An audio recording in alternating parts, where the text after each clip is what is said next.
bienvenue dans ce format Car Talk. Je vais te laisser te présenter pour ceux et celles qui ne te connaissent pas. Ouais, carrément. Je m'appelle Théo Robage, j'ai 33 ans. J'ai notamment créé un podcast sur Bordeaux qui s'appelle Le Pompon, que j'ai eu pendant 5 ans. Et aujourd'hui, je suis animateur d'événements, table ronde, conférences, cérémonie de remise de prix, de diplômes. J'anime des podcasts pour des boîtes. Et parfois, je pousse encore plus la voix en animant des matchs de sport. Donc les birdies et les boxers à Bordeaux, je suis de temps en temps au micro pour essayer de chauffer les 2000 à 3500 personnes. Waouh. Okay. Ouais, un beau petit parcours. Ouais, c'est cool. Du coup, comme tu le sais, voilà, dans ce format-là, on va revenir un peu sur les débuts. Ouais. Et ce qui m'a vraiment mené du coup à cette interview, c'est le post que tu avais fait, notamment sur l'arrêt du pompon, Ouais. ton média, Ouais. que justement tu as développé pendant 5 ans. Ouais. En fait, moi, ça m'avait beaucoup touché. Et surtout, vu que moi-même, je développe un média, je me suis dit, ça peut être bien de pouvoir avoir son retour, son avis, Ouais. peut-être apprendre des choses. J'espère. À ce niveau-là, parce que fin. d'autant plus que moi, je lance aussi un podcast. Donc, du coup, l'idée pour moi était de pouvoir en apprendre un peu plus et savoir comment est-ce que ça fonctionne derrière. Je vais d'abord revenir au tout début. Est-ce que tu as fait des études? Justement, tu fais beaucoup de prises de parole. Comment est-ce que tu arrives dans cet univers-là? Parce que tu es entrepreneur. Ouais, carrément. Ouais. Ça fait 9 ans que je suis à mon compte. Écoute, en quelques mots, moi j'ai fait une école de commerce, l'IESEG, Commerce Management à Lille. Toutes mes premières expériences sont en pâtisserie haut de gamme et avec des chefs étoilés. Donc tous mes stages et j'ai commencé par faire ça parce que clairement j'aime la bouffe. Assez simplement. Je me suis dit tiens, on va allier un truc que j'aime manger et faire plaisir aux gens aussi, et ça reviendra plus tard. Et donc j'ai bossé en communication événementielle pour la durée, pour des chefs étoilés à Aix-en-Provence. Mon premier job, ça a été chez Christophe Adam, l'éclair de génie à Paris. Ouais. J'ai bossé pendant 2 mois. Au bout de 2 mois, j'ai démissionné. Donc deuxième job, je suis allé assez rapidement. Disons que tu vois, le management et l'humain, je me rendais pas compte à ce moment-là, mais je m'en suis rendu compte à quel point ça allait être important pour moi. Et là, un management qui était pas ouf sur quelques expériences que j'ai pu avoir. Après, j'ai bossé pour l'IESEG, donc pour mon école, au département relations entreprises. Au bout de 2 mois, j'ai demandé une rupture conventionnelle. Bon, toujours, ça passait un truc pas. avec les 2 mois, tu vois, voilà. Et parce que ça passait pas, je suis parti au bout de 5, et puis là, je savais pas trop quoi faire de ma vie en fait. Et à l'époque, donc là, on est en 2017, j'ai mon meilleur pote de l'époque qui me propose de créer ensemble une boîte pour faire des photos et des vidéos par drone. D'accord. Et donc pendant 3 ans, 4, j'ai été pilote de drone. Et ça a été mon premier pas dans l'entrepreneuriat. Et c'était pour des besoins pour les entreprises ou c'était plus pour tout ce qui est paysage, ainsi de suite? Ouais, non, on a plutôt bossé pour des entreprises. J'ai aussi bossé pour des mairies, pour des assos. Mais principalement, j'ai eu un gros client qui était une agence web pour des hôteliers indépendants. Donc en gros, j'avais filmé des hôtels, je suis allé filmer genre à Porquerolles, au Touquet, à Genève. Enfin voilà, j'ai filmé un peu partout en France pour dire l'hôtel est là, regardez ce qu'il y a à faire autour. Ou tu vois, à Porquerolles, l'hôtel était magnifique avec piscine et tout. Tu filmes le tout pour montrer que c'est sympa, quoi. Ouais. Et donc j'ai fait ça pendant 3 ans. 3 ans. Ouais, avant d'arriver à Bordeaux. Je suis arrivé à Bordeaux en avril 2019. D'accord. Et pourquoi Bordeaux comme ville de destination? Est-ce que tu avais un ancrage déjà ici de base? J'ai ma meilleure amie d'enfance qui habite ici depuis. Elle est arrivée 2 ans avant moi. D'accord. Arrivée en 2017 ou 2018. Avec son chéri, ils habitent ici. Et en gros, elle m'avait fait la blague. J'étais venu la voir en 2018, quelques week-ends. Elle m'a dit tu vas finir par venir habiter ici. Et j'étais là, attention à la blague. Les cannelés, tout ça. C'est ça. Le rugby, le bon vin. Et en fait, j'avais à ce moment-là besoin de changer d'air. J'avais une copine avec qui ça se passait pas bien, c'est toxique. J'étais retourné chez les parents et l'ambiance n'était pas géniale, donc j'avais clairement besoin de changer. Et surtout que j'avais un gros client qui me faisait bosser un peu partout en France, et donc que j'habite Paris, Marseille, Lyon, Bordeaux. Ça changeait rien. Ça changeait rien. Je me suis dit autant aller dans une ville où le premier jour où j'ai mis les pieds et je suis sorti de la gare à Bordeaux, je me suis dit waouh, je me sens chez moi. Et quand t'as un truc qui t'arrive comme ça, t'es là. Ok. T'as trouvé on va continuer. Exactement. On va continuer comme ça. Ouais. Ok, et après ça, avoir fait pilote de drone pour différentes entreprises, comment tu passes de pilote de drone, parce que c'est quand même l'opposé, ça n'a rien à voir, à prise de parole, moi je t'ai déjà vu, je vois les vidéos, les photos, tout ça que tu partages, j'aurais jamais cru que tu étais pilote de drone.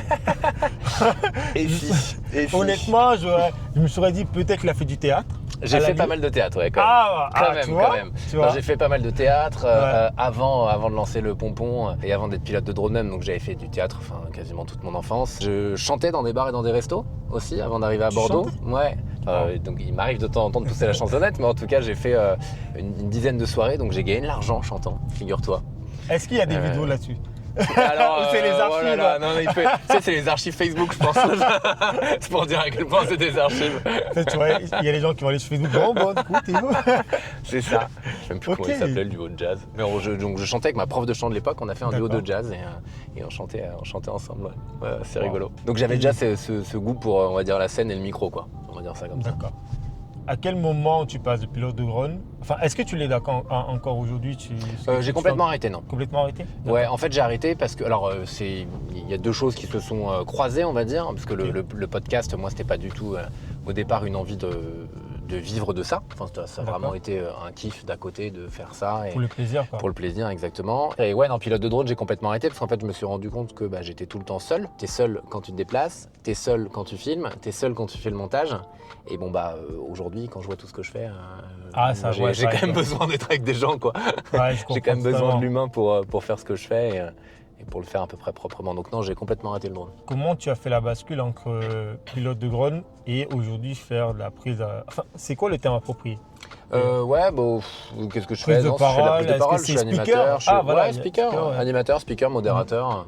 Okay. Le switch, écoute, j'en ai parlé moi dans pas mal d'épisodes du Pompon et même dans d'autres interviews. J'ai fait de la thérapie. Moi, j'ai fait 3 ans de thérapie pour mieux me connaître, savoir qui j'étais, quels étaient mes besoins. Je crois qu'on a tous parfois des choses à régler. Donc moi, j'y suis allé en faisant de la thérapie. Et c'est ma thérapeute de l'époque. Donc j'ai eu pendant 1 an et demi une thérapeute dans les Yvelines, là où je suis originaire, d'un petit village des Yvelines, de 1600 habitants, sans commerce, sans gare. Donc on est vraiment sur du village. Et donc j'ai fait 1 an et demi avec une thérapeute dans les Yvelines et après 1 an et demi avec une thérapeute ici à Bordeaux. Et en fait c'est... Oh, madame... Pardon. Bienvenue à Bordeaux. Voilà, une porte grande ouverte. Prenez votre temps. Et donc avec la thérapeute d'ici qui assez rapidement, je lui ai parlé de mon envie de créer un podcast. Donc là on est en décembre 2019 et je lui dis non mais je vais pas créer un podcast alors que j'ai besoin d'argent. J'ai besoin de développer le drone. D'autant plus que c'était pas aussi popularisé qu'aujourd'hui. Enfin en le France. Drone. Non, le podcast. Ah le podcast, ouais. Moi, ouais, carrément. J'ai commencé à le voir peut-être parce que ça ne m'intéressait pas encore à cette période-là, mais depuis fin de Covid, vraiment j'ai commencé à voir, c'est même ce format podcast, le studio et tout ça qui ont explosé. Ouais. Et j'ai l'impression qu'en France, c'est vraiment là, plutôt le podcast vidéo parce que je pense que le podcast audio a toujours existé. Ouais. Donc ça veut dire que toi, tu as découvert ça à travers ces échanges-là alors? Ouais, en gros, moi j'ai en fait... Il y a plusieurs choses. J'écoutais à l'époque pas mal Mathieu Stéphanie, Génération Do It Yourself, c'est un peu le padré du podcast, ça fait des années qu'il fait ça. Et en gros, je rencontrais plein de gens sur Bordeaux quand je suis arrivé. Donc je suis arrivé à Bordeaux en avril 2019 avec ma casquette d'entrepreneur. Donc je me suis mis à faire plein d'événements pour rencontrer des gens dans Bordeaux, aussi bien des BNI à 7h du matin que des événements de la French Tech le soir. J'ai fait ça une fois, j'ai dit non, c'est pas c'est pas fait pour moi 7h du matin, je peux pas. J'ai dit non. J'ai fait ça 1 ou 2 fois, j'ai dit non, je suis désolé.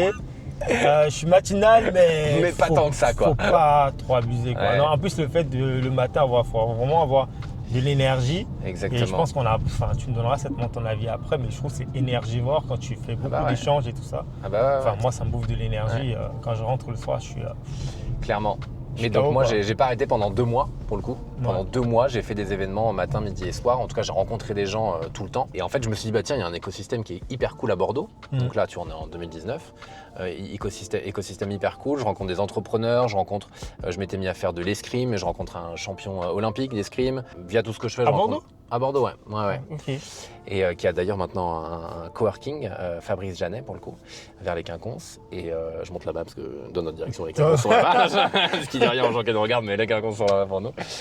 Et voilà, je me dis à plein de gens cool, tiens, je vais leur tendre un micro. Mais donc j'avais cette idée-là et j'en parle à ma thérapeute et je lui dis, mais en vrai, là, il faut que je développe l'activité de drone. On est en décembre 2019, il y a un jour de beau temps donc il pleut tout le temps. Le drone, quand il pleut, il vole pas. Donc, et les gens n'ont pas envie de montrer des images de leur domaine, de leur château, que sais-je, alors qu'il fait pas beau. Donc bref, elle me dit vas-y, teste, vois ce que ça donne, essaye, fais quelques interviews et tu verras ce que ça donne. Et en fait, c'est clairement grâce à elle, grâce à ma thérapeute, que je lance le podcast en février 2020. 5 février 2020, c'est le premier l'épisode 0 et le premier épisode sort le 12 février 2020 à midi. Waouh. Ouais. D'accord. Ah ouais, donc ça a été un peu de manière spontanée en fait. Ouais. En fait, Clairement. pour toi, quelle était la vision que tu avais lorsque tu as lancé ce podcast? J'avais pas de vision. Tu n'avais pas de vision? Ah non, j'y vais comme ça en mode. En fait, je me dis, tiens, je vais lancer un podcast, je vais interviewer des gens, puis on verra ce que ça donne. Et puis petit à petit, les premiers épisodes, je les fais grâce à une association d'entrepreneurs bordelaises. Après, le 4e, c'est le fameux champion olympique. Après, le 5e, c'est Annelle Sorigné. À l'époque, elle avait un blog écolo, La Révolution des Tortues. Je l'ai rencontré sur un événement de la PACOM. Et en fait, petit à petit, j'ai eu cette chance d'arriver un mois avant le confinement, ce qui paraît pas beaucoup, mais c'est énorme parce que justement les podcasts n'étaient pas encore autant développés. Rien à voir évidemment avec aujourd'hui, mais déjà pendant le confinement, j'ai eu cette chance d'arriver à Bordeaux et d'en parler et il y avait quasiment personne qui le faisait. Et donc tu as eu ce truc de les gens avaient envie de découvrir, Et donc tu vois, dans les premiers épisodes, j'ai la première danseuse de l'Opéra de Bordeaux, j'ai des chefs étoilés, il y avait ce truc qui fait que tu es là, tu as un truc nouveau et puis tu interviews les gens sur leur parcours, donc en général ils ont quand même envie de partager. Et donc voilà, j'y vais vraiment en me disant je vais continuer de développer le drone à côté. Et puis 6 mois plus tard, il y a un média qui me demande d'animer son podcast. J'interviens dans 4 écoles de communication pour donner des cours sur le podcast. Et en fait, petit à petit... Ah ouais, tu as vraiment réussi à faire naître ce... Exactement, on va dire, ouais. Enfin, j'ai utilisé le terme pionnier. S'il y a des écoles qui font appel à toi, tu sais, pour que tu puisses donner des cours là-dessus, même faire des interventions, c'est déjà que ça devait avoir un certain engouement. Ouais, c'est clair. Mais tu vois, ce qui est rigolo, c'est que, mais sans faire exprès, très clairement, à chaque fois c'est du hasard, mais le drone en 2017 n'est pas du tout développé comme il est aujourd'hui. Ouais. Donc je suis arrivé avec mon pote sur un marché où il n'y avait pas grand monde, où on pouvait encore voler avec des Mavic Air, donc des tout petits drones pas aussi performants qu'aujourd'hui, où là tu as vraiment des boîtes de prod qui font des trucs hyper stylés.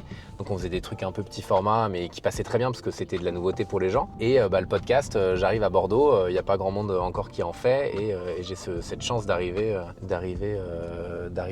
peu avant tout le monde, quoi. D'accord. Et j'ai reconnu la dame à vélo. Ah, c'est pour ça. Coucou Anne, si je regarde cette vidéo. Coucou.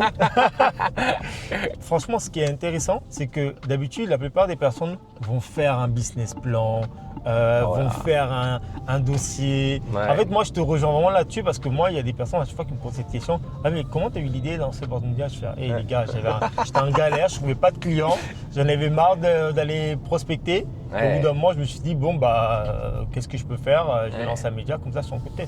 Mais ça il y a une question qui me vient parce que j'aimerais vraiment avoir un point de vue extérieur. Ouais. Est-ce que tu n'as pas eu de problématique du coup à le faire grandir? Parce qu'en soi, tu l'as lancé de manière spontanée, sans trop réfléchir. Mais comment tu as pu rester notamment régulier en développant un média? Il y a des hauts, il y a des bas. Il faut trouver un modèle économique. Il faut savoir le présenter. Tu vois, comment tu as réussi à structurer tout ça? Très bonne question. Je vais essayer d'y répondre en cohérence. Ouais. Est-ce que je l'ai structuré déjà? C'est une bonne question. Et puis, à le faire grandir, qu'est-ce qu'on entend par faire grandir, en fait, tu vois? En termes de communauté, tu vois. Dans le sens où je viens de challenger la chose. J'ai accompagné pas mal de personnes qui ont voulu lancer des podcasts. Ils m'ont aussi posé ces questions-là.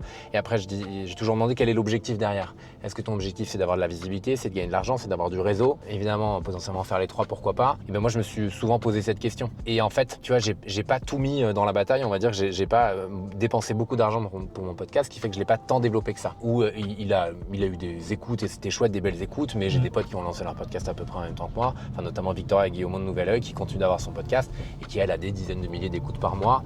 Moi j'ai jamais eu plus de 10 000 écoutes par mois, tu vois. Mais en même temps, ça m'a positionné dans Bordeaux, dans l'écosystème, ça m'a fait un gros réseau et en fait ce réseau-là aujourd'hui, ça fait depuis que j'ai lancé le pompon qui me fait vivre. Et donc il me fait vivre parce que j'anime d'autres podcasts, parce que maintenant j'anime des tables rondes, des conférences et tout est parti du podcast. Okay, et donc en vrai c'est comment tu réfléchis le truc, quoi. Et moi en fait ça a été un moyen de me faire un réseau, tu vois, j'ai reçu 167 personnes au total de l'écosystème bordelais et Nouvelle-Aquitaine. Je connais tous les gens des incubateurs, je connais très bien les gens qui sont à la French Tech. Ouais, ça t'a vraiment permis de développer en tout cas un réseau. Ouais.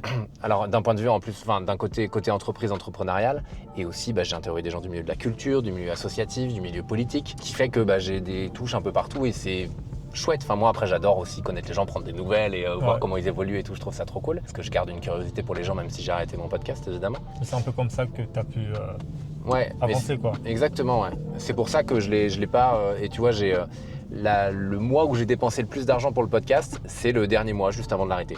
Où j'ai délégué la com et le montage, parce que c'est moi qui faisais tout. Et en fait, le mois d'après, j'ai compris qu'il fallait que j'arrête le podcast. Pourquoi moi je te posais cette question? c'est parce qu'au niveau de la structuration des fois du média, on est pas mal challengé. Moi, c'est un peu quelque chose que je traverse. Hein. C'est-à-dire où on me demande, oui, comment tu structures ton média, comment est-ce que tu mets en place, quelle était la vision, quel était le truc, alors que moi, il n'y avait pas du tout de vision. Et pendant un moment, je culpabilisais un peu de me dire, ok, mais punaise, ça se trouve... Est-ce que tu n'as pas ressenti, toi, un moment, le syndrome de l'imposteur? Par exemple, moi, le média, tu vois, je l'ai lancé étant dans ma chambre. De ça, je n'habitais pas encore tout à fait à Bordeaux. Et du coup, quand j'arrive ici, il y a tout le monde qui dit, ah, mais c'est super, c'est toi le mec de Bordeaux Média et tout. Et je ne montrais pas encore mon visage à ce moment-là. Ouais. Et donc, forcément, j'ai eu vraiment pendant quasiment 4 ans. Hein. Ça fait 6 ans maintenant que j'habite à Bordeaux, 5-6 ans. Ouais, pendant un bon bout de temps, quoi. Ça fait vraiment 1 an et demi, 2 ans. Tu vois, de toute façon, en fait, depuis que tu vois mon visage sur le média, que j'ai passé ce cap de syndrome de l'imposteur. Est-ce que toi, tu ne l'as pas vécu, sachant que, par exemple, sur le domaine du podcast, il y avait déjà des acteurs qui étaient implantés, qui étaient là depuis un moment, enfin, même pas que forcément sur Bordeaux, mais... Ouais. Non. Non mais pardon. Oh ouais, non mais après c'est bien. Ah, je me fume parfois. Non mais dans le sens où en fait j'ai pas ce truc, tu vois, et on disait tout à l'heure juste avant qu'on commence, je te parlais de test and learn. Et en fait moi tout ce que j'ai fait, je l'ai fait en test and learn. Donc en gros j'ai essayé, j'ai vu ce que ça donnait et puis j'y suis allé. Et tu vois le syndrome de l'imposteur de me dire qui je suis pour poser des questions, interviewer des gens qui ont des parcours de ouf. En fait il y avait pas ça sur Bordeaux, ça existait ailleurs. Et effectivement j'ai pris ce qui existait un peu, j'ai pas du tout révolutionné, hein. Moi c'est des épisodes longs d'interviews, de parcours de vie, il y a zéro révolution là-dedans, ça existait déjà. Là juste la différence c'est que je me suis concentré sur les gens d'ici. Et c'est ça la grosse différence en fait. Et donc syndrome de l'imposteur, non, en fait tu testes et puis rapidement tu as des retours aussi. Enfin, tu vois à un moment donné c'est les gens qui te disent bah rien que les gens que tu interviews, merci pour l'interview, c'était chouette, prends le temps, après voilà je vais pas m'auto-saucer mais les compliments étaient là. Et puis tu as des retours de gens qui écoutent et les gens te disent que c'est cool. Enfin, donc, moi j'en ai entendu parler, parce que surtout quand j'ai voulu faire la bascule vers le côté podcast, on me parlait, il y a le pompon et tout, c'est intéressant, tu devrais essayer de prendre contact avec lui pour avoir peut-être quelques conseils. Et c'est là que je m'étais connecté, tu vois, je suis allé sur ton site, j'ai regardé ce que tu faisais, je dis waouh, franchement ce qu'il a réussi à faire, c'est incroyable. C'est bien structuré, tu vois, tout est, je dis waouh, ok. Bon. Thanks. Tu disais juste avant que tu avais, juste au moment où tu as commencé vraiment à investir, tu as arrêté. Ouais. Et c'est quand même un peu bizarre d'arrêter au moment où du coup tu investis pour la première fois. Ouais. En gros, parce qu'effectivement, c'est moi qui ai tout fait. J'ai cherché les gens, j'enregistrais les épisodes, je préparais mes interviews, je faisais le montage, je faisais la com. Ce qui prend énormément de temps. Enfin, c'est pas toi que je vais apprendre que derrière tout ce qu'on peut créer, en tout cas en création de contenu, il y a énormément de travail derrière. Et en gros, je suis arrivé à un moment, donc là on est en fin 2024, octobre-novembre, où en gros je manque globalement d'énergie. Il y a un décès dans ma famille de quelqu'un de mon père pour le coup, en début 2024. Donc j'ai le contre-coup quelques mois plus tard de la tristesse et de l'impact que ça a sur moi, qui arrive en fin d'année 2024. Et en plus de ça, j'ai de plus en plus d'événements animés, j'ai de plus en plus de demandes, et donc c'est trop chouette. Mais je suis là, j'ai un petit peu moins d'énergie qu'avant, on me demande plus de bosser et de facturer. Qu'est-ce qu'il y a dans mon emploi du temps qui prend de la place? Tu disais on te demande de bosser et de facturer parce que tu facturais pas... Si, non mais dans le sens où, c'est-à-dire que comme le pompon, directement je gagnais pas d'argent. J'ai jamais voulu le sponsoriser, ça a été une volonté. Mais j'ai jamais voulu, j'ai gagné 800 balles de sponsoring en 5 ans, donc on peut pas dire que je l'ai vraiment sponsorisé, tu vois.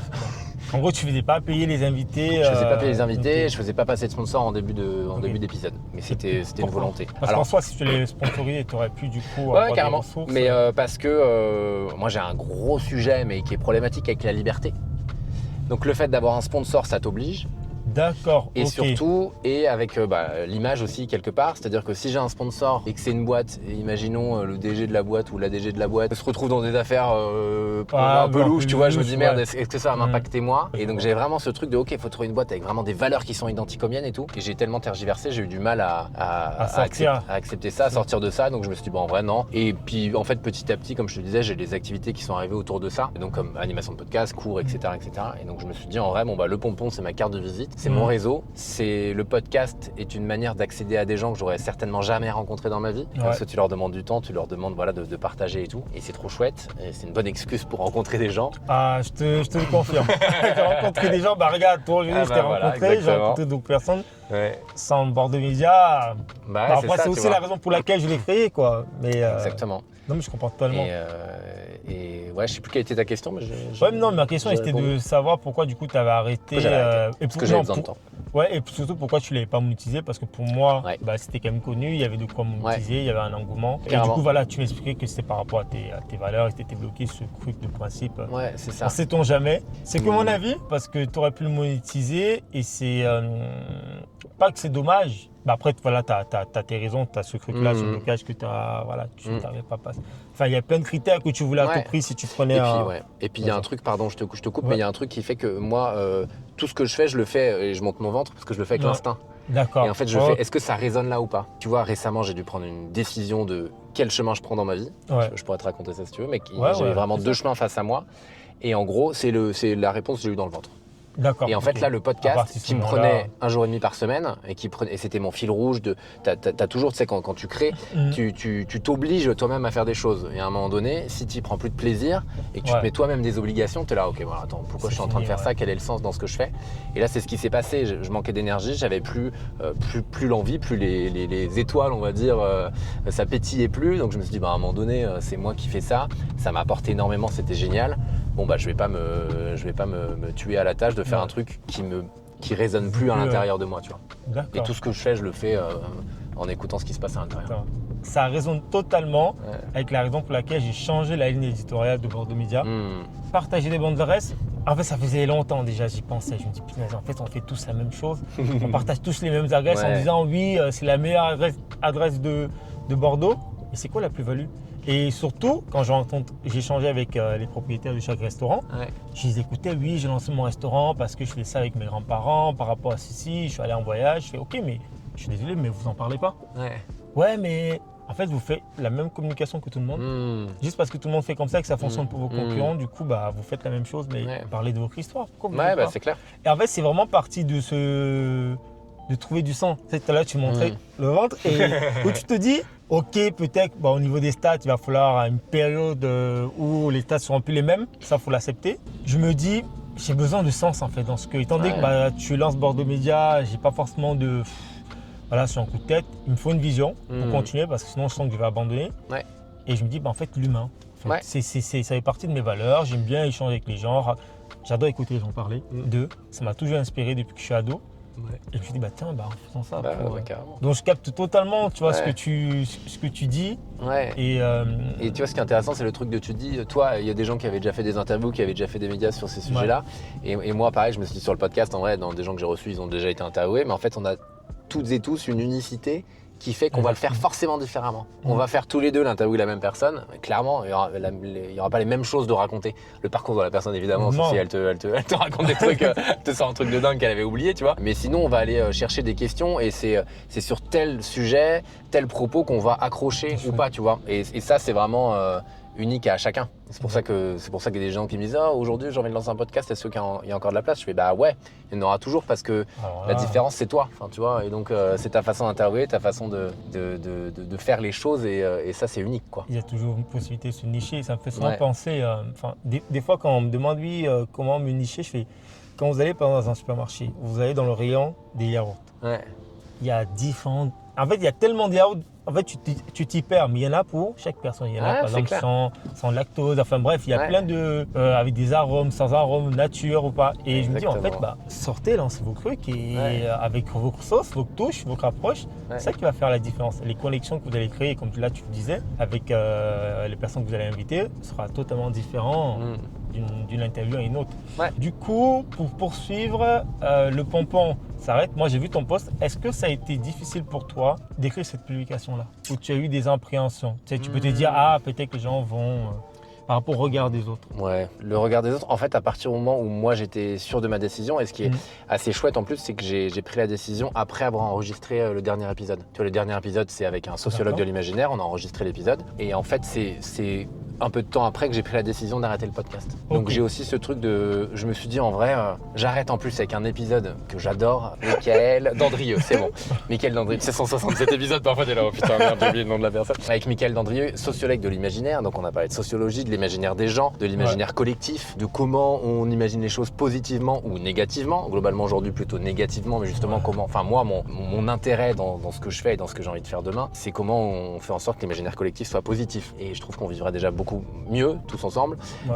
en imaginant ça. Et c'est clairement possible et il y a plein de trucs qui sont mis en place. Bref, je m'égare. Mais donc, je me suis dit, punaise, terminer par un épisode comme celui-ci qui ouvre Parfait. sur cet aspect imaginaire et sociologie, j'étais là, bon, en vrai, c'est bon quoi. Enfin, tu vois, à un moment donné, La boucle est bouclée. la boucle est bouclée. J'ai même pas fait d'épisode de fin en disant que j'arrêtais le podcast, à tort ou à raison. Et parce que je me suis dit, tiens, on termine comme ça résonne et c'est ok. Et c'est vrai qu'il y a des personnes qui m'ont dit, même j'en croise parfois, qui me disent, c'est dommage que tu as arrêté le pompon. Ça, et tu je suis l'entends là, en plus, hein. ouais, je l'entends. Et voilà, à la fois ça fait plaisir parce que ça veut Ouais. dire que tu vois, mais tu sais, quand tu as la tête dans quelque chose et que les gens te le disent pas forcément quand tu es en train de le faire, Je te rejoins. au moment où tu as besoin de l'énergie pour remettre un petit peu d'énergie dans la machine, et s'ils te le disent après, t'es là, ça a peut-être été cool que tu me le dises au moment où j'avais besoin d'entendre ça pour le continuer. Et puis encore une Après fois. là c'est bien, mais après en soi dans ton entourage proche, t'avais quand même des personnes qui te poussaient. Oui, non mais carrément, même j'ai déjà eu des retours, tu Ouais. vois, quand tu croises des gens qui te disent ah j'ai écouté tel épisode, t'es là, bah en fait tu sais, les gens qui écoutent ou comme toi les gens qui voient les vidéos, tu sais pas qui c'est, enfin, tu les vois jamais en vrai, c'est pas Ah, non, mais palpable. c'est vrai. T'as c'est des vrai. chiffres, mais t'as pas des vrais gens quoi. Donc quand t'as une vraie Quand tu personne les qui vient croises, te dire ça, bah ça fait change toujours tout quoi. plaisir. Et donc non, en vrai, à partir du moment où ça résonne moi intérieurement, je suis clairement à l'aise avec ma décision et le regard des gens. Après, j'avoue que j'ai eu un truc de... et là, c'est moins le cas, mais pendant quasiment toute l'année dernière, donc quasiment tout 2025, moi, le pompon, c'était mon bébé, c'était mon fil rouge. Ouais. Et tu vois, je respirais pompon, quoi. Et là, tout s'arrête. Non, mais et en vrai, ça a été la décision, alors, très content de l'avoir prise parce que fallait laisser la place à d'autres choses. Les autres choses se mettent en place maintenant. Ça met plus de temps qu'imaginé, mais ça arrive. Et c'est vrai que moi, ça a été dur de pas avoir de projet fil rouge. Et puis après, parce que tu as aussi ce truc. Ah, tu veux dire par projet fil rouge, avoir quelque chose que tu as déjà défini après? Ouais, oui, ça, et quelque chose auquel tu es rattaché, tu vois. Et D'accord. en gros, moi, le pompon, c'était devenu ma marque, une marque que les gens connu comme connaissaient ça. un peu. Quand on te croisait, ah, t'es pas le mec du pompon? Ouais, c'est ça, ouais, exactement. Ouais, Mais c'est parfois, super. aujourd'hui, je me présente, je m'appelle Théo Romach. J'avais un podcast qui s'appelait Le Pompon. Ah ouais, c'est toi. Je suis là, putain, tu veux pas retenir mon nom maintenant plutôt? En vrai, c'est trop cool. Parce que les gens écoutaient le podcast. Et même, ce qui est assez fou, c'est que depuis que j'ai arrêté en décembre 2024, là, donc on est janvier 2026, tous les jours, il y a encore des gens qui écoutent. Qui écoute, ouais. Et Ah, c'est tu l'as dingue. laissé quand même. Ah, il est ouvert, ouais, je l'ai laissé. ouvert. Bah, en vrai, c'est des parcours Ah, de c'est vie, normal. t'as des tips, Ouais. enfin voilà. Et j'avoue que quand je vois qu'il est encore écouté, je suis là, waouh, ok. Ok. Du Cool. coup, on peut le trouver. Petite parenthèse, où est-ce qu'on peut le retrouver pour ceux qui veulent On peut le voir? retrouver sur toutes les Voilà. plateformes d'écoute, de type Spotify, Apple Podcast, Deezer. Super. Voilà, mais d'autres même. Et sur le site du n'hésitez pompon, le-pompon.fr. Et ça s'écrit P-O-M-P-O-N. Parce que non, comme j'ai déjà reçu des candidatures par moment pour des Ouais. stages ou des alternances, les gens écrivent P-O-M-P-O-M. Ah, je suis là. d'accord, ok. Déjà, si tu te trompes sur l'écriture du podcast, on va pas s'entendre. Enfin bon, bref. Est-ce que tu as aidé d'autres personnes à lancer leur podcast? Ouais. Tu crois encore au fait que tout le monde peut, enfin, à partir du moment où tu as la volonté, tu peux lancer ton podcast, il y a encore de la place? Oui. Est-ce que tu aurais 3 conseils à donner à des personnes qui veulent lancer un podcast audio notamment? Ouais, carrément. Avoir du matériel de qualité. D'accord. Parce que c'est que de l'audio. On fait que d'écouter. Aujourd'hui, en tout cas, tu vois, moi, quand je me suis lancé, j'ai fait la première saison, les 25 premiers épisodes avec un seul micro sur une table dans une salle qui résonnait. Les 25 Ouais. premiers épisodes, en termes de qualité, c'est pas ouf. Mais bon, fallait se lancer et très bien. Mais aujourd'hui, on a du matos pas très cher. Tu vois, tu prends un enregistreur Zoom, tu prends des micros, t'en as pour 600 balles.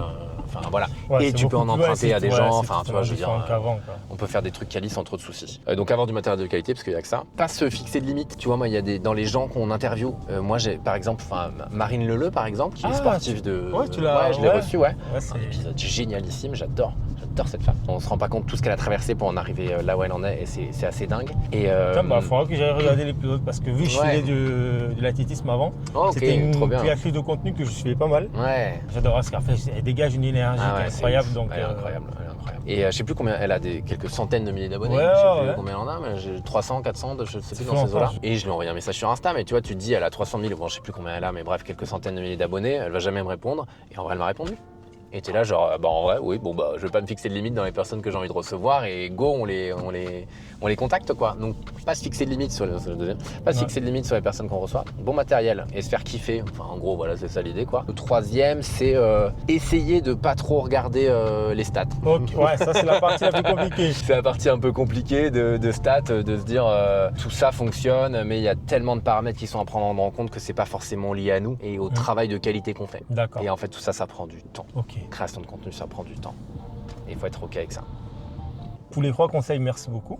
Je t'en prie. Ça, c'était les erreurs, en tout cas, enfin, les conseils que tu recommandais pour ceux qui veulent lancer. Surtout le fait de ne pas faire attention aux statistiques. Je pense que c'est sur toutes les plateformes.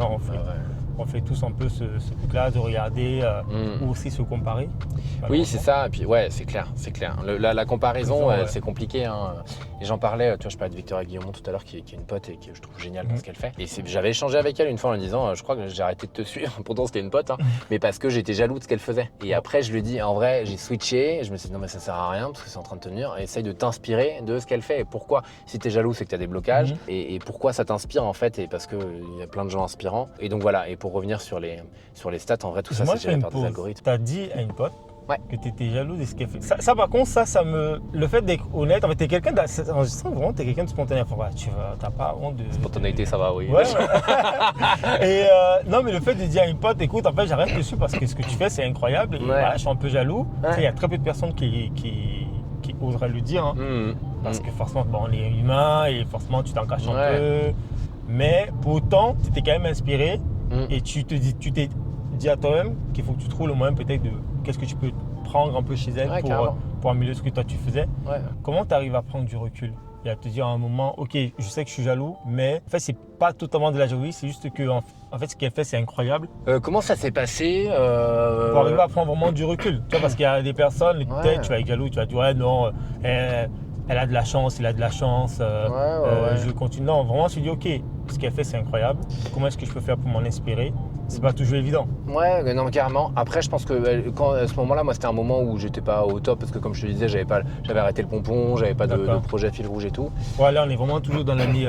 Ouais, c'est ça. Et puis après, en fait, je pense qu'à ce moment-là, je me suis dit, ok, aussi, elle est concentrée à fond sur son podcast. Moi, j'avais d'autres trucs à côté. Et puis, en fait, en tout cas, comme je la connais bien, je sais que c'est une très grosse bosseuse aussi. En fait, je me suis dit à un moment donné, tu vois les coulisses, quoi. Elle l'a pas eu. Ouais, en plus, je la connais, donc je vois les coulisses. Elle a pas eu ça comme ça en claquant des doigts. Et je me suis dit, en fait, c'est aussi moi le temps que j'y passe et l'investissement que j'y mets. Je dis, en vrai, par rapport au temps que j'y passe et l'investissement que j'y mets, c'est plutôt cool ce que j'ai fait. Enfin, tu vois, au bout d'un moment, j'ai commencé à switcher en me disant, arrête déjà de polluer avec ça et avec une négativité quelle qu'elle soit, et switch en mode, ok. En vrai, bravo. Et si elle a fait ça, évidemment, elle y va, et elle a peur. Évidemment, elle doute. Purée, toi aussi, mais dans ce cas-là, va t'inspirer de comment elle surpasse tout ça. C'est ça, ouais.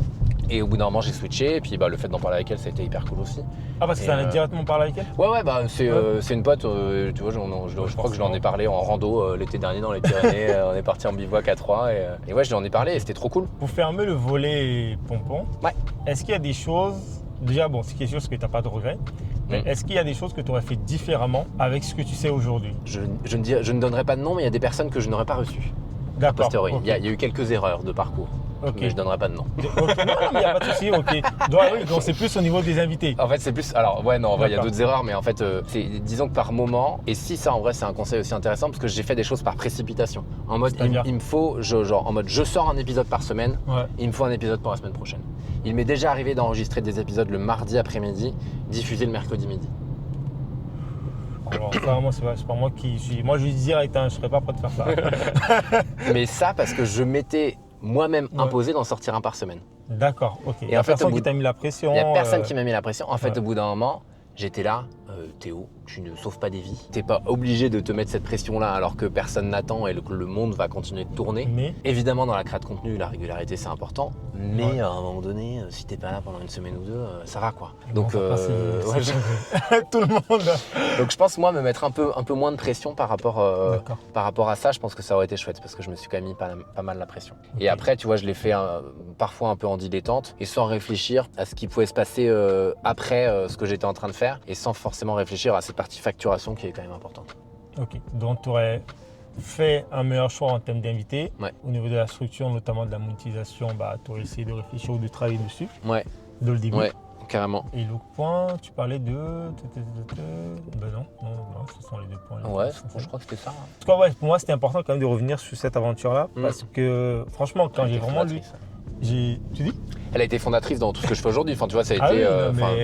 Alors, j'ai eu deux excellentes. Les deux des meilleures décisions de ma vie, je crois, c'est d'avoir emménagé à Bordeaux et d'avoir créé le pompon. C'est bien, c'est bien. Je vais fermer le volet pompon, mais là, tu viens de me... Il y a une autre question. Non, mais vraiment, pour moi, ton post m'a marqué. Ça m'a beaucoup touché. Je voulais vraiment connaître l'histoire derrière. Parce que pour moi, de l'extérieur, tu vois la réussite, tu dis waouh, pourquoi est-ce qu'il arrête? Et là, pour moi qui est un média, ça, il y a une petite peur, tu te dis attends, c'est quelqu'un qui est comme ça, qui est là depuis des années. Aussi, ça fait 5 ans que tu l'avais, oui, à peu près pareil en termes de durée. Tu as arrêté, ok, je voulais savoir le pourquoi, le parcours, ok, maintenant je comprends un peu mieux. C'est parce qu'il y a toujours ce truc de, tu te compares un peu, quand celui sur qui tu te comparais arrête, tu te dis waouh, il y a un petit problème. Tu vois, par exemple, ça c'est un truc que j'ai arrêté de faire et ça je l'ai appris avec la course à pied. Je sais pas si ça t'est déjà arrivé quand tu cours. Bon, moi par ego, quand je me fais dépasser par quelqu'un, je ne porte pas ça. Du coup, je commence à courir et la personne s'arrête juste 5 minutes après. Tu fais OK, je vais me cramer non, mais pour rien. Fou, hein. Et c'est vraiment à chaque fois que tellement ça m'est arrivé que je me suis dit, en fait, c'est ça. Se comparer, ça sert à rien parce qu'au final, tu sais pas jusqu'où la personne va. En fait, tu connais pas sa destination, donc ça sert à rien. Donc c'est un peu ce truc-là que je fais le lien. Exactement. Tu sais pas d'où elle vient, tu sais pas quelle est sa destination. Tu vois juste un truc à un instant T.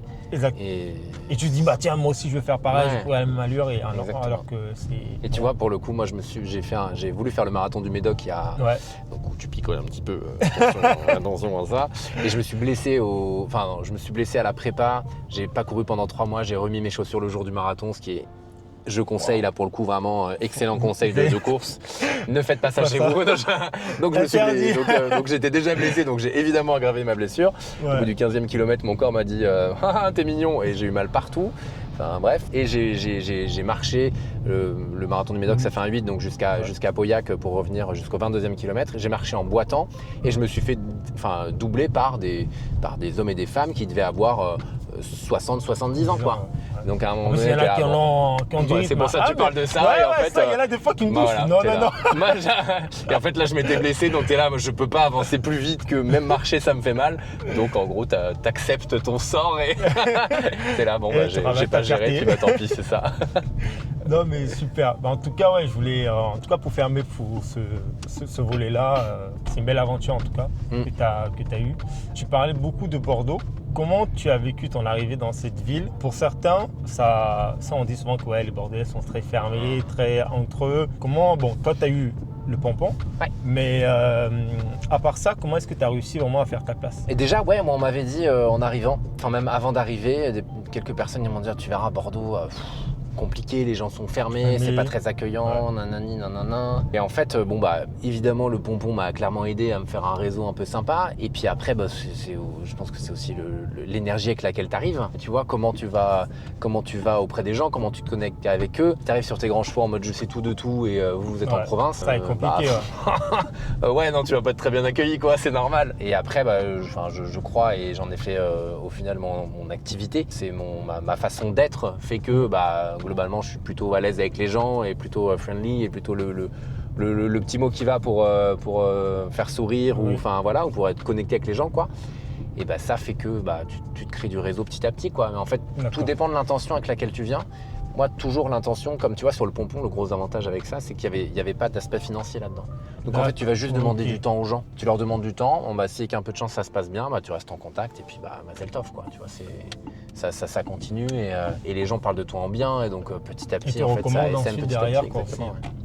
Ok. Donc tout dépend avec l'intention avec laquelle tu viens, franchement, parce que si tu viens tu vois, j'ai fait mes études à Lille. Si tu arrives à Lille où les gens du Nord sont quand même très accueillants, mais si tu es un gros con, ils vont pas hyper accueillir très longtemps. Enfin, tu vois, à un moment donné, c'est aussi que comment toi tu viens. Non, mais ça, c'est vrai. Il y a des personnes qui vivent un peu mal, qui ont du mal à s'intégrer à Bordeaux. Même si c'est vrai que moi j'ai la chance, j'ai le média. Même si c'est vrai que, vu que j'avais ce côté syndrome de l'imposteur, au début, je ne me présentais pas toujours comme le fondateur de Bordeaux Média. Les gens ne le savaient pas. Alors, je me présentais, quand j'allais à des after-work, j'essayais de connecter avec les gens. Mais il faut vraiment insister, il ne faut pas se laisser fermer en fait, à cette idée de les Bordelais sont que entre eux, ça va être compliqué, ça va être dur. Et puis il y a ce truc il y a aussi à Bordeaux, il il y a plein de gens qui ne viennent pas de Bordeaux. Enfin, maintenant, Voilà. aujourd'hui, il y a quand même plein de gens qui viennent d'ailleurs parce que c'est une ville attractive. Et il existe plein de réseaux. Enfin, tu vois, si tu es entrepreneur ou pas forcément, mais enfin, moi, c'est la casquette avec laquelle j'évolue, mais il y a plein de réseaux qui existent de com, d'entrepreneuriat, de marketing, et des réseaux, t'en as à tire l'arigot, quoi. Donc en vrai, si tu veux connecter avec des gens, c'est quand même assez facile. Je trouve. On a vraiment le choix là, à ce niveau-là. Ouais. Du coup, tu arrives à Bordeaux. Moi, maintenant, je veux qu'on parle de ton métier, de ton activité actuelle, qui est speaker. Ouais. Comment la transition elle s'est fait douce? Vu que tu étais sur le pompon, tu as commencé à déjà faire des... Comment ça s'est passé, la prise de parole en public? Ouais. Parce que honnêtement, on va parler devant les gens, en plus en public, toi, tu as des fois un stade. Oui, C'est pas juste un petit comité dans une après, pièce. En vrai, tout se vaut. Hein. Enfin, entre avoir une masse de 3500 personnes et 50 personnes que tu arrives à bien voir, il n'y a pas l'un qui est plus impressionnant de l'autre ou que l'autre ou moins. Quoi. Enfin, c'est vraiment... Du 50-50. Ouais, enfin en vrai ça dépend des moments, ça dépend tellement de scènes, tellement de trucs, enfin voilà. Comment j'en suis arrivé à là? Écoute-moi, la première fois que j'ai pris la parole devant un public, au-delà des exposés qu'on a à faire évidemment en cours, des prises de parole qu'on a à faire, c'est moi qui ai parlé à la cérémonie de remise de diplôme de mon école, donc de l'IESEG, en 2017 je crois. C'est moi qui ai fait le discours pour les étudiants.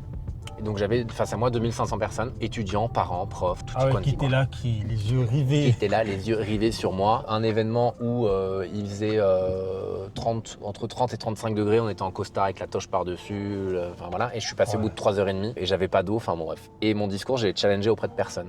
Et ça a été un peu chaotique. C'est-à-dire que j'ai fait des blagues, mais globalement plutôt pour des étudiants que pour des adultes. Et donc il y a des trucs qui sont pas hyper passés et c'était vraiment touchy. J'avais la pâteuse, je suais, enfin c'était vraiment l'enfer quoi. Donc ça a été pour moi un très fondateur dans ce que je fais aujourd'hui parce que j'ai vraiment fait tout ce qu'il ne fallait pas faire dans un seul et même discours. Et après en fait, tout est venu assez naturellement. Il y a des personnes qui m'ont demandé d'animer des tables rondes peut-être un an après avoir lancé le pompon. J'ai d'abord fait bénévolement parce que c'était aussi pour moi une façon de me faire la main. Donc je l'ai fait pour des assos bénévolement. Petit à petit, tu commences à facturer. Tu te rends compte que tu aimes bien ça, les retours sont que tu fais ça à peu près bien. Donc tu dis ok, bon, on va continuer de faire ça, c'est chouette. Et après de fil en aiguille, tu vois, sur l'animation des birdies ou des boxers, donc là où c'est vraiment un rôle de speaker qui est complètement différent d'une interview, très clairement, où tu dois chauffer un public, lancer des chants, annoncer après aussi un timing assez précis. J'ai pas mentionné, mais j'ai fait de la radio aussi. Quand même, pendant 1 an et demi, j'étais avec Ici Gironde. À Bordeaux, ouais. Ok. Du coup, tu as fait la radio en même temps que le pompon. Ouais, j'ai été recruté chez, pour le coup, la maison mère Radio France en début 2024. Et j'ai arrêté le pompon fin 2024. Donc voilà, en 1 an et demi, j'ai dû faire 4 mois de radio en cumulé à peu près en remplacement de titulaire, donc sur de l'animation d'émissions, quoi. Et donc bref, de fil en aiguille, tu vois, les birdies, j'avais reçu la présidente des birdies, Béatrice Knopfler, sur le podcast. C'est eux qui sont venus vers toi? En fait, non, c'était, je crois qu'il y avait, enfin, je sais plus comment ça s'est fait, mais c'est Benoît, l'animateur des birdies depuis quelques temps, qui animait et il cherchait des remplaçants. Et moi, je dis, je suis chaud, pour tester, tu vois. Ouais. Je l'ai fait une première fois et ça s'est hyper bien passé. Et depuis, et là, je fais quasiment toute la saison avec elle. Donc, trop cool. Et après, les boxers, c'est David Fontanier qui anime depuis, des années, hein, ça se compte presque en décennies, cher David. Et en gros, comme je m'étais déjà fait la main avec les birdies, il m'a proposé d'animer les boxers et ça se passe très bien aussi de temps en temps quand je le remplace. Et qu'est-ce qu'on ressent? Comment est-ce que tu te prépares avant de parler devant, je sais pas moi, combien il y a de personnes, plus de 2000? Ouais, 2000 aux birdies, 2500 quand c'est plein, mais 2000 en moyenne, et 3500 aux boxers, à la patinoire. Puis des personnes qui font du bruit, il faut capter leur attention. Ouais.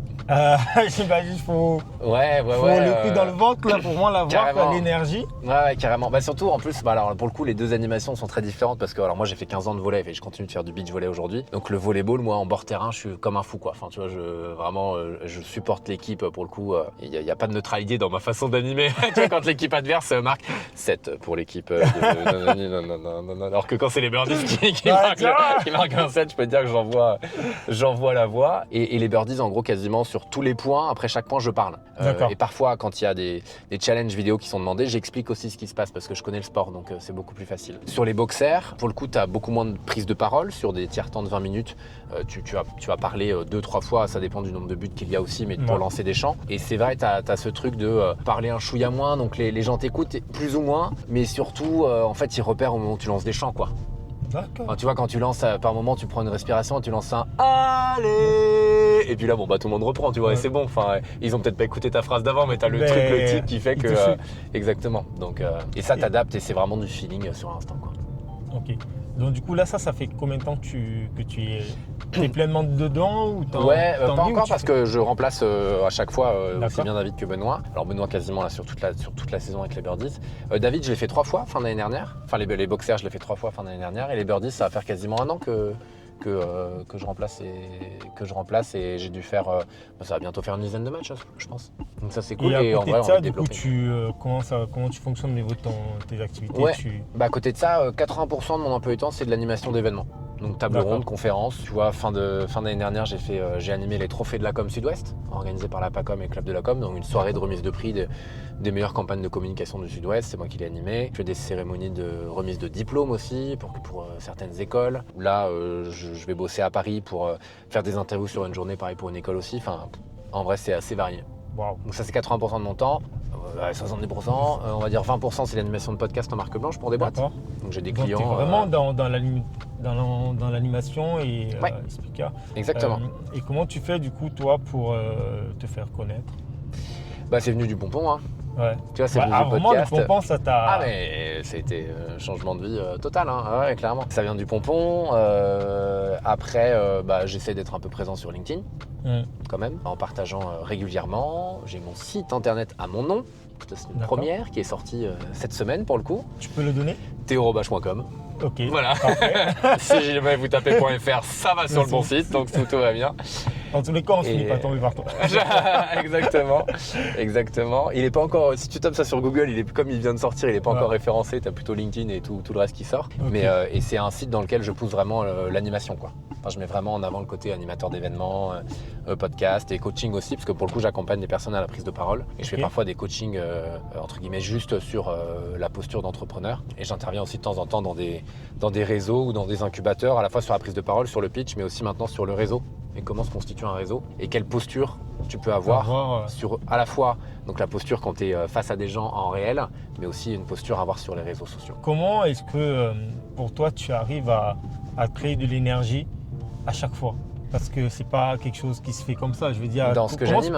Comment se passe ta préparation avant, par exemple, un match? Ouais, ça a bien évolué ça pour le coup parce que fut un temps, par exemple, j'avais mes journées de taf et le soir j'animais un truc, ou inversement, j'avais des journées de taf et le soir j'allais à un événement pro où j'allais faire du réseautage mais qui prend énormément d'énergie et je m'en rendais pas suffisamment compte. Aujourd'hui, quand j'ai un événement le soir assez gros, l'après-midi je fais rien. Alors j'ai un rythme de vie un peu, j'ai presque je vais m'enflammer si je dis ça, mais presque le côté un peu sportif quand même. C'est-à-dire que je mange très bien, je mange quasiment, enfin c'est peut-être tout bête, hein, mais je mets jamais de pizza, les gens vont se dire que ma vie est chiante, mais elle est magnifique.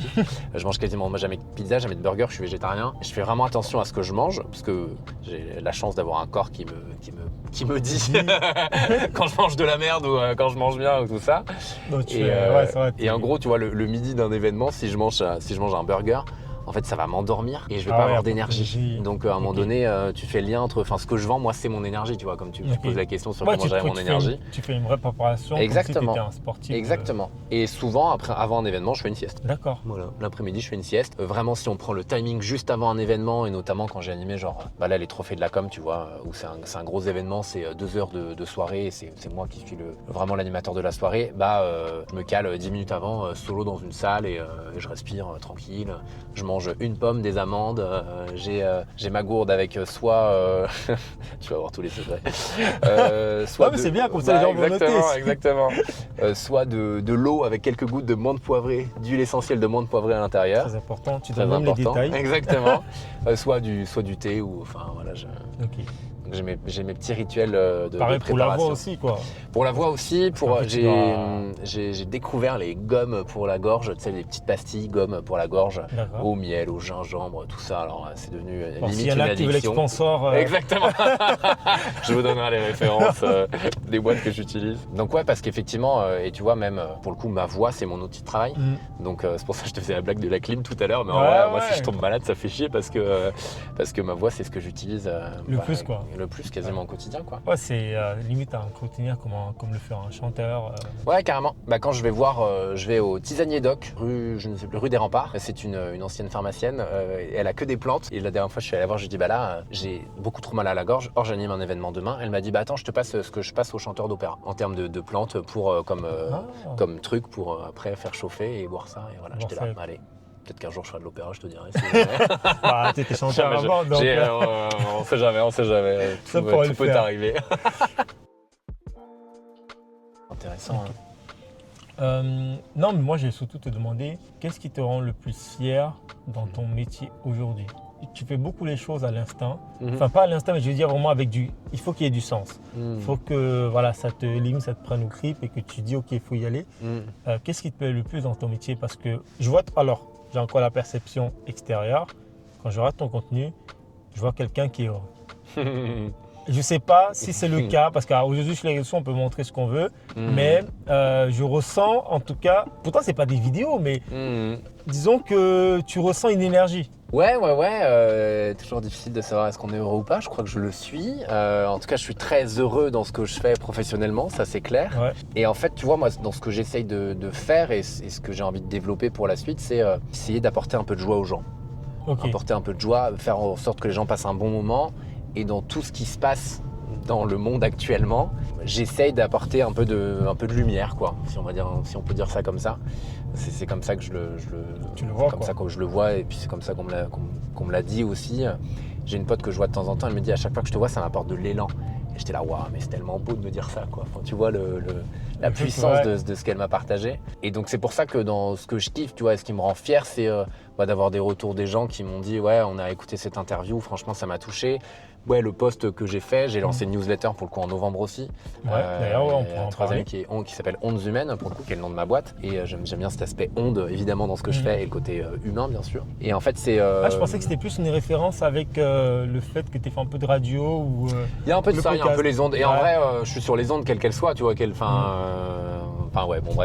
ondes humaines, donc il y a un peu de tout, mais effectivement, il y a l'aspect aussi, évidemment, podcast, radio, tout ça. Et en vrai, c'est dans ce que j'essaye de faire, c'est évidemment le faire et partager l'authenticité qui, je crois, me caractérise, en tout cas que j'essaye de mettre en avant, ma vulnérabilité aussi, et ma joie. Et donc j'essaye de partager un peu tout ça, et quand j'ai des retours de personnes, tu vois, j'ai envoyé une newsletter là en décembre, j'ai des retours de gens, mais ça m'a fait chialer, quoi, tellement c'était beau ce qu'ils me partageaient. Mais parce que aussi, je crois que ce que j'ai fait les a touchés dans l'approche que j'ai pu avoir de partager ça de manière pleinement authentique.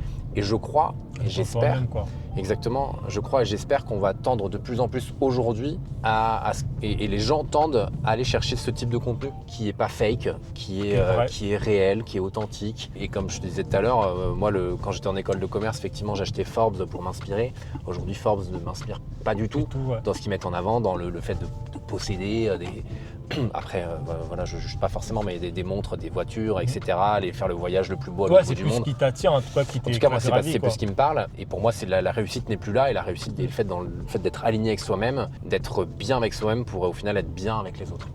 Wow, c'est beau ce que tu viens de dire. On peut parler aussi de ta newsletter. Oui. Tu l'as créée. Qu'est-ce qui t'a poussé à le lancer? Parce que est-ce que c'est à cause du pompon, tu voulais toujours garder ce truc de lien que tu avais avant avec ta communauté? Qu'est-ce qu'on peut y retrouver notamment? Ouais, carrément. Pour ceux qui ont envie de la rejoindre. Elle est sur Substack pour le coup. Donc Théo Robache ou Ondes Humaines, on la trouve. Le but de la newsletter, c'était de pouvoir prendre le temps d'écrire et de partager sur du plus long, en passant par l'écrit, parce que c'est quand même un outil que j'aime beaucoup, dans le choix des mots, et c'est assez intéressant. Et dedans, on y retrouve quoi? On y retrouve dans la première partie un peu ce qui me traverse l'esprit. J'essaie d'y apporter un peu de profondeur, j'espère. N'hésitez pas à nous dire dans les commentaires. N'hésitez pas à nous dire si vous trouvez ça profond ou dans les extraits. complètement en surface. Voilà, vous direz. Et avec les réflexions qui sont miennes, qui sont celles d'un mec de 33 ans, entrepreneur, quoi, et qui essaye de vivre avec son époque. Et aussi, tu vois, c'est ça ce que moi j'essaye de partager sur. Il y a gros sujet sur la masculinité. Enfin, moi, je suis investi auprès de l'égalité femmes-hommes et tout, et quel est en vrai comment un homme se construit aujourd'hui aussi d'une certaine manière dans la société dans laquelle on évolue. C'est des sujets qui m'intéressent aussi parce que encore une fois, on met à fond en avant la masculinité du gars qui va faire du crossfit. Et si vous en faites, c'est très bien. Il n'y a pas forcément de sujet, attention. Mais c'est ça qu'on met en avant sur la réussite, sur l'argent, sur les muscles, sur tout ça.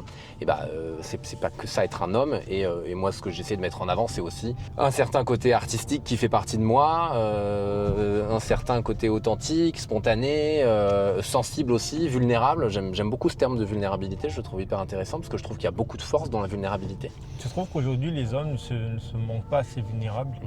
Non, ça, je pense que ça ferait du bien qu'il y en ait un petit peu plus qui montrent ça. Et moi, on me le dit parfois. On me dit, pour un discours d'homme, ça fait aussi du bien à entendre.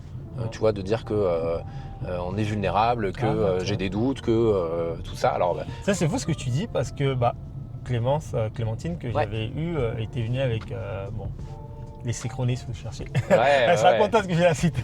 Les Séchronés. Et donc, du coup, j'étais toute là et on a parlé un peu de bord de médias, bref, du personal brand et tout ça. Elle m'a dit, franchement, c'est super et franchement, ça nous fait plaisir aussi de voir un homme en fait qui s'ouvre et qui parle un peu de ses difficultés parce que je me suis dit, attends, mais de quelle image vous avez des hommes genre les surhommes, on souffre pas, mais on souffre en silence, quoi. C'est ça. Tout. Mais c'est vrai qu'il n'y en a pas. Et de ce que j'ai ressenti, enfin dans ce que je voyais dans leur regard, c'était vraiment de se dire, en fait on n'est pas seul. Il y a aussi eux aussi vivent des choses. Et justement, tu dis on souffre en silence et on se cache. Pourquoi en fait, tu vois, parce qu'on a peur du regard des autres, etc., peur de ce que les gens vont dire. Je pense un peu que c'est l'homme qui a créé cette. Non, mais bien sûr. Cette spirale en fait. Évidemment. On a créé nos propres prisons. Ouais. Où quand tu manques ta sensibilité. C'est un peu mal vu. Bien sûr. Je dis souvent ces débats avec des amis et des proches. Je dis qu'en fait, nous-mêmes, on se crée des problèmes. En fait, mais clairement. Clairement. Or, ça fait un bien fou de partager ça aussi. C'est ça. Et puis, ça fait du bien aux gens de le faire. Moi, je me suis rendu compte. Et donc, comme c'est un peu un objectif de vie. Aujourd'hui, j'ai l'impression quand même que même s'il y a peu de personnes qui communiquent dessus, qui partagent leurs peurs, leurs doutes, leurs émotions, derrière, il y a des personnes qui lisent ce genre de post, et à qui ça fait du bien. Et quand tu les rencontres, ils disent, en fait, ton post là-dessus, tu vois ce que tu as partagé, moi, ça m'a touché. Tu vois, je me suis dit, tiens, déjà, je trouvais ça courageux. Parce que je me suis dit, je ne sais pas si j'aurais eu le courage de dire, écoutez, Bord de Médias, c'est fini. J'arrête et recevoir tous ces messages de oui, pourquoi t'arrêtes, c'était un coup de fou et tout ce que tu faisais. Non, mais moi, je trouve ça vraiment hyper inspirant. Je veux que tu me parles un peu maintenant parce que tu accompagnes des entrepreneurs. Sur quel volet tu les accompagnes, quel type d'entrepreneurs tu accompagnes également. Carrément. Tu peux maintenant me parler un peu du service pour ceux justement qui ont écouté ton histoire et qui potentiellement seraient intéressés de faire appel à toi, quoi. Ouais, carrément. Merci pour cette fenêtre ouverte, comme tu parlais de volet. Pardon, c'est pour ça que je me suis marré tout seul. Du coup, ce que je propose, alors grande partie quand même tout de même liée à l'animation, mais pour les personnes qui se posent des questions, qui ont envie d'être plus à l'aise à l'oral. En gros, il y a plusieurs offres vraiment d'accompagnement, coaching / mentoring. Moi, j'accompagne des personnes parfois sur des... Je ne suis pas formé au coaching, donc je préfère le dire tout de suite. Moi, c'est avec mon expérience, avec les gens que j'ai côtoyés et avec le feeling de ce qui se passe à l'intérieur. Donc, j'ai déjà accompagné des personnes sur des choix de parcours qu'elles avaient à faire, où elles se posent des questions. Et j'ai déjà eu quelqu'un que j'ai accompagné genre 1h30. C'est trop marrant. Dès les 10 premières secondes, elle m'expose son problème et je sais déjà quel choix elle va faire. Et donc, mais il ne faut pas que ça vienne de moi, il faut que ça vienne d'elle. Et à la fin, c'est effectivement le choix qu'elle a fait. Donc, je fais du coaching sur effectivement cet accompagnement de on se pose des questions entrepreneuriales, qu'est-ce qu'on fait, comment on fait. Là, j'accompagne, tu vois, vraiment le côté mentor, quoi. Tu vois, quand tu as des questions, tu lances un média ou que tu es en cours, que tu lances une activité ou que tu es en cours, enfin voilà. Ça, je fais de l'accompagnement et aussi évidemment tout ce qui est lié à la prise de parole en public. Donc là, soit on a déjà quelque chose en tête, que ce soit un discours ou une échéance, et je viens peaufiner tout ça, on vient embellir quelque chose déjà d'existant. Soit il y a des formations, et là je travaille avec David Fontanier, dont je parlais tout à l'heure, qui lui a un centre de formation certifié à la prise de parole en public.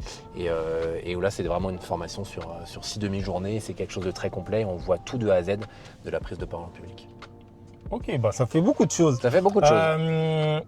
Du coup, ça va être... Est-ce que tu as une cible spécifique en public ou c'est ouvert en vrai, c'est vrai que j'en parle pas souvent du coaching parce que c'est plutôt quelque chose qui est entrant, c'est les gens qui demandent, donc j'ai pas forcément de cible parce que tu vois, j'ai aussi bien eu des salariés que des entrepreneurs que j'ai pu accompagner. Et le point commun, en tout cas, les gens qui viennent vers toi, c'est des personnes qui vont avoir quel type de problématique du coup? Problématique de prise de décision sur un choix à faire. ou du conseil sur, enfin tu vois, mes spécialités ça reste la prise de parole, l'entrepreneuriat de manière générale et tout ce qui est lié prise de parole, les podcasts et tout. Donc tu peux aussi bien avoir quelqu'un qui a envie de lancer son podcast et qui a besoin de conseils pour aller plus vite, ça je le fais. Quelqu'un qui a besoin de prendre la parole et qui a besoin d'un petit coaching parce que a envie d'être un peu plus à l'aise, envie d'être un peu plus punchy, trouver quelques punchlines, ça je le fais aussi. Et après il y a des personnes qui sont venues me voir, j'adore le faire mais j'en parle très peu, sur aujourd'hui je suis à un tournant de vie, peut-être pas besoin de tournant d'année, on va peut-être pas s'enflammer non plus, je suis pas thérapeute non plus, et ils ont envie d'être questionnés de la bonne manière. Et comme mon métier aussi c'est de poser des questions, ça peut être utile pour des personnes qui hésitent entre deux chemins et venir dégrossir tout ça quoi. Ok, avoir un peu plus de clarté sur ce qu'ils font. Ok, c'est ça c'est quelque chose que c'est plutôt des personnes qui vont venir vers toi. C'est pas quelque chose. C'est volontaire de pas trop le mettre en avant. Oui, parce que alors là pour le coup j'ai le syndrome de l'imposteur. D'accord. Parce que comme je suis pas coach certifié, parce que je fais ça à l'expérience et à l'instinct, comme je connais plein de coachs, enfin plein, tu veux pas tout. J'ai pas envie de. Tu vois, je trouve ça. Et c'est pour ça que les gens viennent vers moi, je me dis ok. Dans tes commentaires, rien, t'es pas coach, moi dans tes commentaires. Non, mais je vois bien le genre, mais du coup, c'est vrai que tu pousses beaucoup plus le côté prise de parole. Ouais, exactement. Vraiment, animation, s'il y a des événements, des bar mitzvahs, des anniversaires. Je regarde, je fais pas ça. C'est capturé. J'ai déjà été officiant de cérémonie sur des mariages, tu vois. Ah ouais? Ouais. Bon, c'était des mariages de potes, mais j'ai déjà été officiant de cérémonie. Ok. Pour toi, aujourd'hui, du coup, tu es speaker, tu parles en public. Est-ce que toi, il y a des choses qui sont à venir, de projets complémentaires, ou pour le moment, tu veux juste rester dans cette voie-là pour 2026? Écoute, l'idée c'est d'amplifier ce que je fais déjà. Tu vois, la newsletter c'est tout nouveau, amplifier tout ça, amplifier ma présence sur LinkedIn et tout. Et après, il y a un projet qui est là et c'est marrant, aujourd'hui j'ai repris les notes de ce projet qui date de juillet 2023, d'un projet qui est de créer un talk show. Wow. Moi je suis fan de Jimmy Fallon, de James Corden, de Stephen Colbert, donc des late shows américains pour le coup, où tu as l'animateur qui va aussi chanter, qui va danser, qui va interviewer des gens où parfois c'est profond. Et ça, on n'a pas ça en France. On n'a pas de late show digne de ce nom qui existe en France. Et donc si tout va bien cette année, il y aura la possibilité de prendre des places pour aller assister à un late show en live qui sera filmé. Et donc à la fois tu passes une soirée où tu as un chanteur, une chanteuse, un écrivain, une écrivaine, un entrepreneur, que sais-je, des gens qui ont de l'actu à partager. D'accord. Et donc tu viens à la fois au spectacle et en même temps... C'est quelque chose que tu vas lancer ici? À Bordeaux, ouais. À Bordeaux? Ouais. Ok. Est-ce que ça c'est quelque chose, je le garde ou je... Ça, tu peux le garder comme ça m'oblige à le faire. En vrai, il y a déjà pas mal de trucs qui sont sur les pistes. J'ai déjà commencé à écrire. De toute façon, c'est un projet à venir. Hein. C'est un projet à venir et qui clairement va exister. Donc ouais. Okay. Ça sera dans une salle bordelaise. Dans une salle bordelaise. Il y a beaucoup d'indices là. Ok. Qui arrive cette année, courant de l'année, dans une salle bordelaise. Ok. Le concept, en fait, il n'existe pas. Il existe, mais le côté de l'Atlantique, quoi. Voilà. Est-ce que... je pense qu'on a abordé pas mal du sujet. Ouais. C'était hyper intéressant. Merci. Dans les quelques péripéties, là, vous ne pouvez pas le voir, mais la caméra, en fait, elle est fixée. De toute façon, je pense que je mettrai une photo. Petite photo que j'ai prise tout à l'heure. Mais c'est ça la beauté du truc. On n'a pas besoin de voir tous les coulisses, en fait. Mais c'est se rendre compte qu'on peut le faire. Quand on a envie de faire quelque chose, allons-y, quoi. Très content et reconnaissant de t'avoir pour cette interview.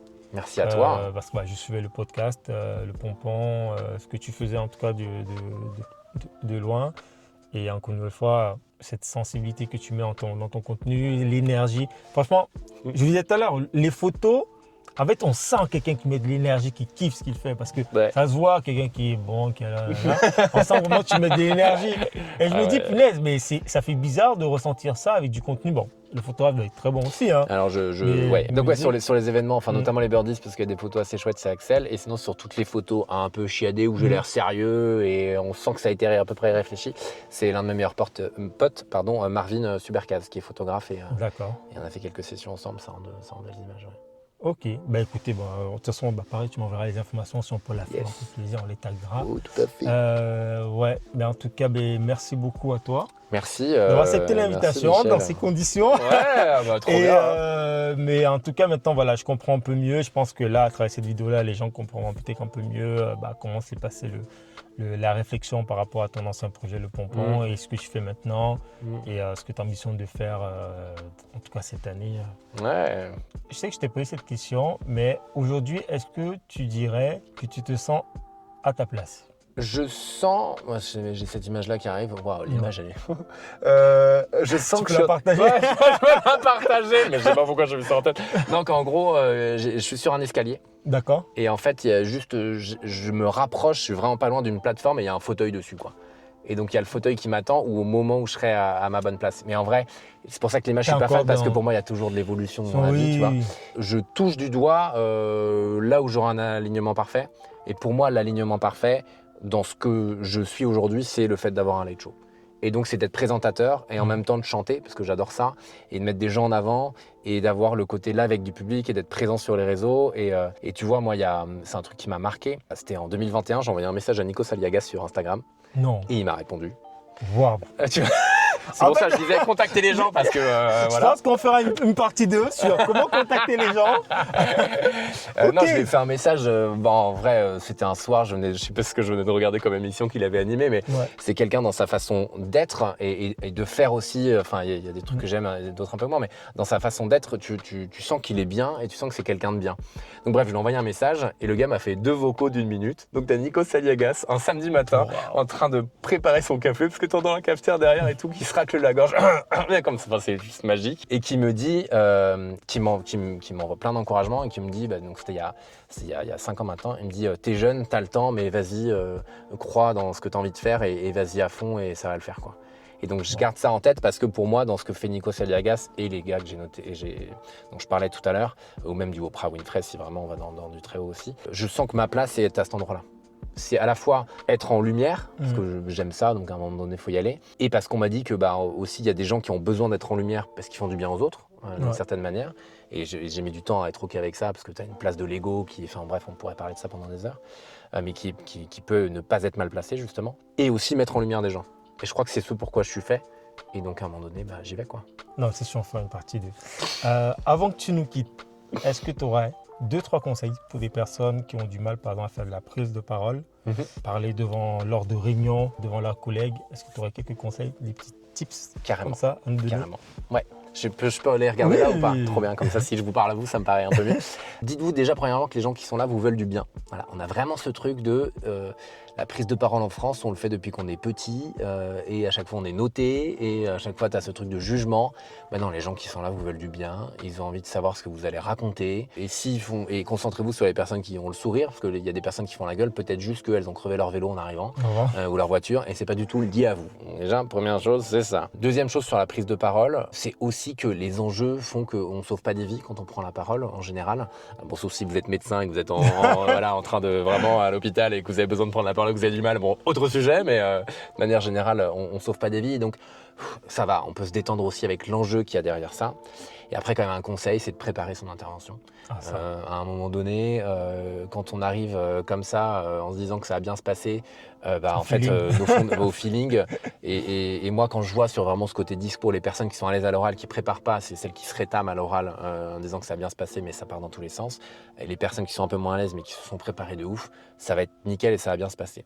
Donc, ce côté préparation est vraiment essentiel pour avoir des bonnes bases de la prise de parole qu'on va faire. Et ce qui fait qu'en étant préparé, on a sa trame à peu près correcte. On peut se prévoir, moi j'aime bien aussi dans les conseils, se prévoir une histoire, un truc à raconter si jamais on a un blanc et l'ancrer quelque part. Moi je prends toujours l'intérieur du poignet, tu vois. Si j'ai un blanc, je mets ma bouée de sauvetage ici, je la mets là, je me dis attendez, j'ai oublié quelque chose, je vous raconte une histoire qui fait lien avec ce que je suis en train de me raconter et le cerveau va revenir, en fait il va raconter. Donc l'histoire avec un client, attendez, je vous raconte le truc d'un tel, etc. pour faire sens par rapport à vos propos. Bon, je crois que j'ai donné 4 conseils là, à peu près. Mais, Ok, non, mais c'est parfait, c'est parfait. Mais écoute, ça sera tout bon, j'espère que vous avez apprécié. Je vous enverrai bien évidemment la facture. Mais non, c'est cadeau, c'est Bibi qui régale. J'aurais donc fait l'accent du sud-ouest à un moment donné. Les gens mes potes me butent à chaque fois avec ça. À chaque fois que je leur fais des vocaux, je fais toujours un accent différent. Bref. En tout cas, merci beaucoup à toi. Merci encore à toi. Et on se dit à très bientôt. Mais oui. À très vite. Merci Michel. Merci.